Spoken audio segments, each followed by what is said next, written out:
జాతీయం చేస్తే ఎవరు తీసుకుంటున్నారు? లక్షల కోట్ల రూపాయలు గుజరాత్ వాళ్ళు తీసుకుంటున్నారు, మార్వాడీలు తీసుకుంటున్నారు. ఎవరికైనా ఇచ్చారా?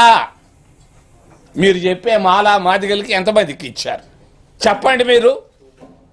1% కూడా భారతదేశంలో ఎస్సీలకు బ్యాంకుల్లో రుణాలు ఇవ్వటం లేదు. ఓబీసీలు 50% ఓబీసీలను మీరు అరుస్తున్నారు. మరి 2% కూడా లోన్లు ఇవ్వటం లేదు జాతీయ బ్యాంకుల్లో. ఇక్కడ కావాలి నరేంద్ర మోడీ గారు. మీరు చెప్తుంటారే హైదరాబాద్లో వచ్చి హగ్గులు బగ్గులు చేశారు ఎలక్షన్లకు ముందు. నువ్వు ప్రధానమంత్రి, బ్యాంకుల్లో చేయవయా వర్గీకరణ? ఓ ముఖ్యమంత్రి, కాంట్రాక్టుల్లో చేయవయా వర్గీకరణ? ఇక్కడ లేకుండా మీరు చేసేది ఏంది? జడ్జీల్లో వర్గీకరణ కావాలి.